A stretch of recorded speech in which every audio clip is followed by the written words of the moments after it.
And we need to recognize that, and he deserves to be seen, and he deserves a mega fight. This is why we look at Dana White and we love the UFC so much, because of what Dana White has meant to it.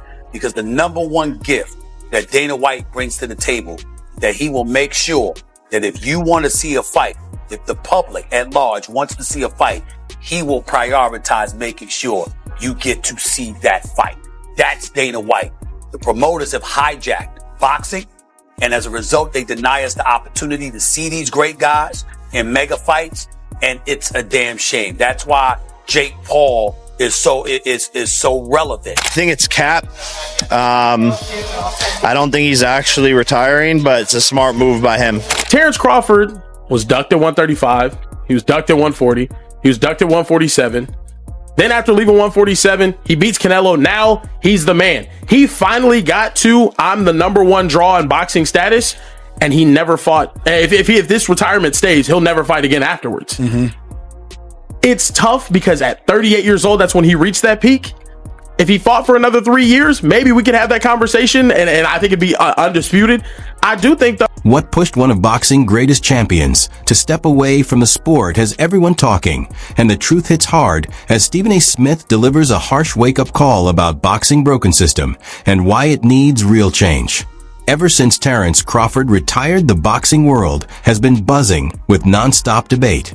Fans, analysts, and fighters are split on whether his decision came too soon.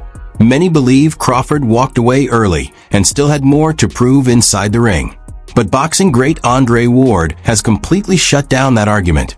Ward says anyone questioning what Crawford still needs to prove does not truly understand boxing. In his view, Terence Crawford has already done everything a fighter could dream of, and he owes nothing to anyone. I've never seen nothing like this in the sport of boxing. If you see responses from fans, they don't even argue who's better anymore. They're arguing who's the A side and who's not.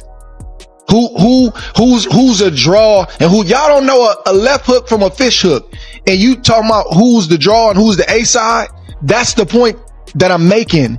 It's not about proving. When you say young fighters don't want to prove, and there's still a few out there.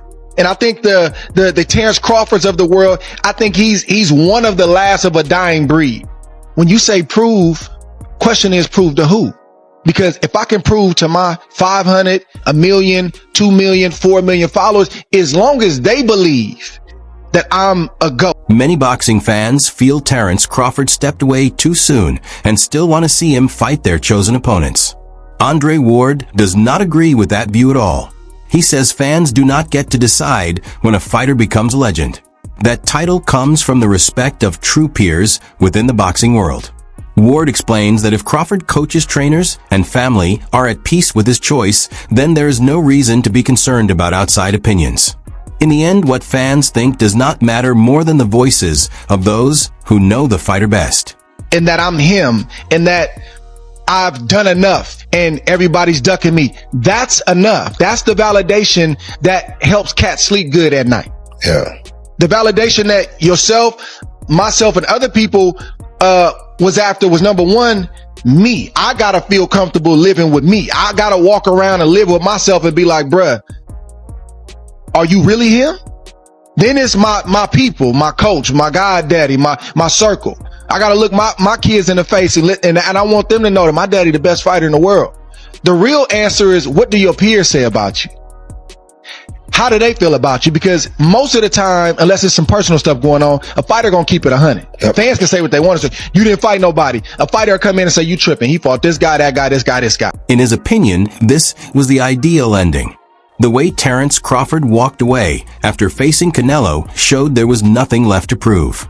He also responded to earlier remarks from Max Kellerman, who said Crawford should fight David Benavidez or Jaron boots Ennis, which Ward believes makes no sense at all.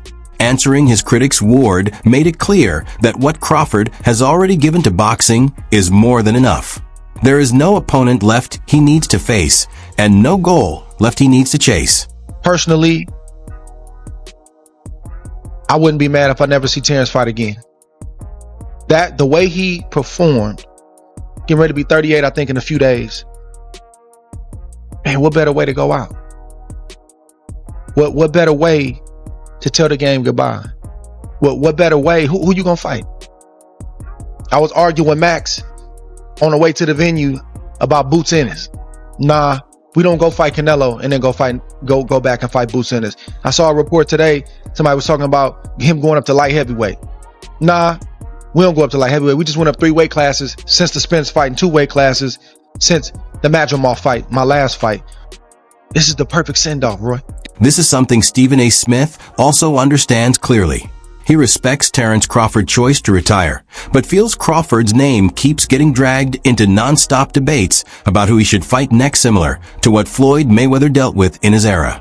Even though Crawford facing Canelo as his final bout would have been a perfect high point to close his career, the questions have not stopped. The talk continues, and the noise around his future only keeps getting louder. A champion personified, undefeated, spectacular in a lot of different ways. Listen, the bottom line is he's special. Pound for pound, he's the best in the world at this particular moment in time. There's no doubt about it. And he's going out on top. He deserves it. And now it's going to warrant questions. What would he have done as a welterweight? Let's say, for example, if he was going against somebody like a Floyd Money Mayweather, if he was going up against a Sugar Ray Leonard or a Tommy the Hitman Hearns and people like that.